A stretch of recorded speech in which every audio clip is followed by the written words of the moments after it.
अस्सलामुअलैकुम। आज का हमारा टॉपिक है valency. What is valency? Valency क्या होती है? Capacity of an atom to give, accept और share electrons to achieve the octet state.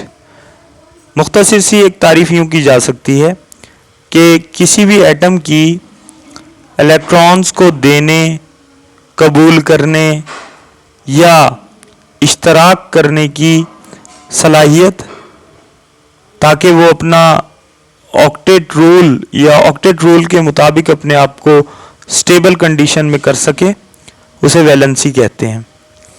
Valency, जिसे वैलेंस भी कहा जाता है, दूसरे एटमों के साथ कीमियाई बॉन्ड्स के लिए एटम की सलाहियत से मुराद है।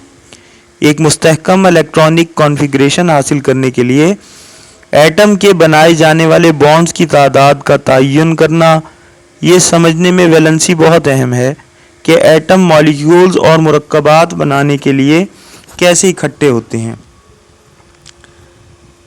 वैलेंसी,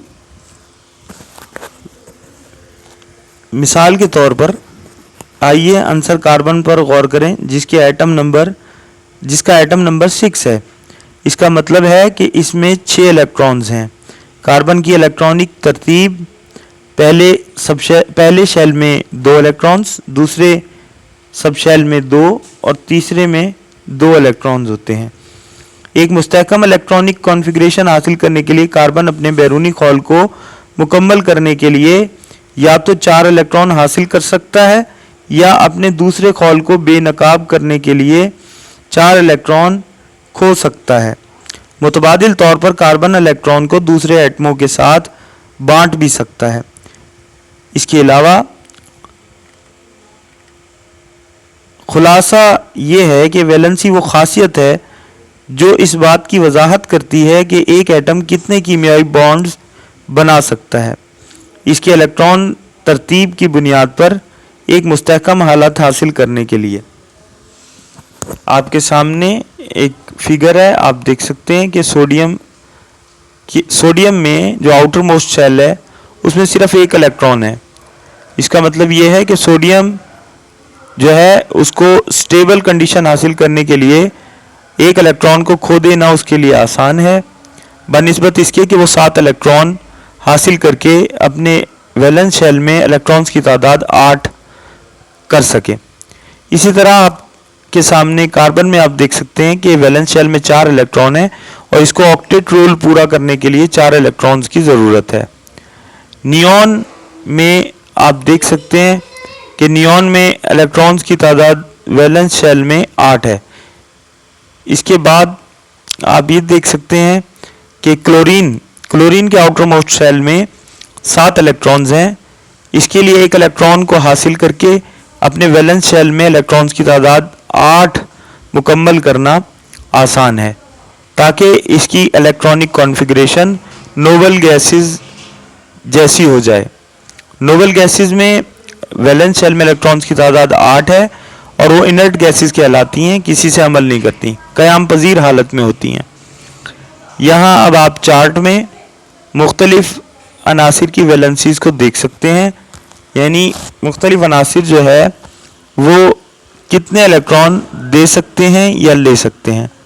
चार्ट में आप देख सकते हैं कि हाइड्रोजन के आउटर मोस्ट शेल में 1 इलेक्ट्रॉन होता है, लिहाजा हाइड्रोजन 1 इलेक्ट्रॉन ही किसी को दे सकता है या फिर वो 1 इलेक्ट्रॉन किसी से ले सकता है, ताकि उसकी जो इलेक्ट्रॉनिक कॉन्फ़िगरेशन है वो डुप्लेट रूल के मुताबिक हो जाए। अनासिर की वैलेंसीज जो हैं वो असल में एक एटम हो या एक से ज़्यादा एटम हो, उनके इलेक्ट्रॉन्स को देने या लेने की सलाहियत है।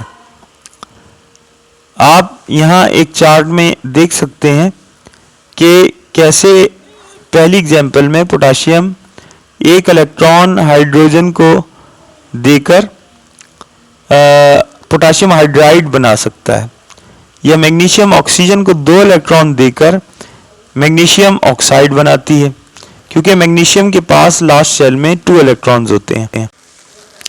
प्लस वन NH4+1 के होने का मतलब ये है कि NH4+1 एक इलेक्ट्रॉन डोनेट करने की सलाहियत रखता है और पॉजिटिव वैलेंसी बनाता है। इसी तरह अब बात करते हैं कि पीरियोडिक टेबल में वैलेंसी का क्या ट्रेंड है, पीरियोडिक ट्रेंड ऑफ वैलेंसी। तो आपको मालूम है कि पीरियोडिक टेबल में ग्रुप्स की तादाद 8 होती है। Groups means vertical columns. Vertical columns total 8 होते हैं, which are further divided into sub groups A, B और C।